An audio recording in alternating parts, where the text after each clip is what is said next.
లగచర్ల గ్రామంలో వికారాబాద్ కలెక్టర్పై దాడి కేసులో పట్నం నరేందర్ రెడ్డిని అరెస్ట్ చేయడంపై కుటుంబ సభ్యులు ఆందోళన వ్యక్తం చేశారు. వాకింగ్ చేస్తున్న సమయంలో అరెస్టు చేయడం దారుణమని అన్నారు. కనీసం తమకు సమాచారం ఇవ్వలేదని తెలిపారు. సమస్యలపై నిత్యం కార్యకర్తలతో నరేందర్ రెడ్డి మాట్లాడుతుంటారు. అందులో భాగంగానే సురేష్తో కూడా మాట్లాడారని చెప్తున్నారు. మరిన్ని వివరాలు మా ప్రతినిధి సుజాత అందిస్తారు. పట్నం నరేందర్ రెడ్డి అరెస్టుతో అటు కుటుంబ సభ్యులను పరామర్శించడానికి కొద్దిసేపటి క్రితమే సవితా ఇంద్రారెడ్డి వచ్చారు. ప్రస్తుతం తమ కుటుంబ సభ్యులు ఉన్నారు.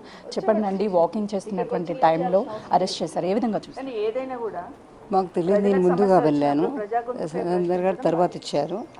మాకు ఎలాంటి ఇంటిమేషన్ లేకుండా నేను వచ్చేసరికి తీసుకొని వెళ్ళిపోయాను. ఎలాంటి ఇంటిమేషన్ లేదు, అట్లా ఫ్యామిలీ మెంబర్స్కి ఎలాంటి ఇంటిమేషన్ లేకుండా ఇది చాలా అమానవీయం. ఎప్పుడైనా మాట్లాడారా నరేందర్ రెడ్డి గారు? ఇంట్లో రాజకీయాల గురించి మాట్లాడుతూ ఉంటారా? ఇలా ఆరోపణలు వస్తున్నాయి. అంటే నాకు ఇలాంటి విషయాలు తెలియదు, అరెస్ట్ చేస్తారని తెలియదు. ఇట్లా ఎలాంటిది తను అంటే జస్ట్ నాయకత్వం వహిస్తున్నప్పుడు ఎవరైనా పర్వాలేదు.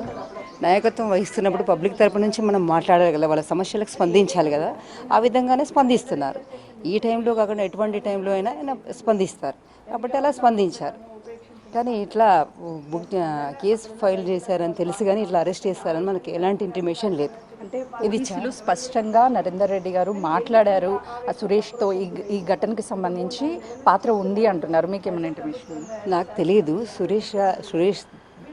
సురేషే కార్యకర్త, నార్మల్ కార్యకర్త. అందరు కార్యకర్తలతో మాట్లాడతారు, అందరితో స్పందిస్తారు. వాళ్ళు ఏ సమస్యలైనా తను పరిష్కరిస్తారు. అది సహజం, అది రొటీన్గా జరిగేది.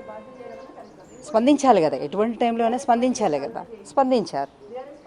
కానీ మనమైతే ఇది ఇలా ప్రభుత్వ అధికారులని అటాక్ చేయమైతే మనం చెప్పం కదా, అలా అట్లా అయితే చూస్తున్నాం కదా. మొత్తానికి అయితే మాత్రము వాళ్ళ కుటుంబ సభ్యులు అయితే ఉదయాన్నే వాకింగ్కి వెళ్ళినటువంటి టైంలోనే ఈ ఘటన జరిగింది అని చెప్తున్నారు.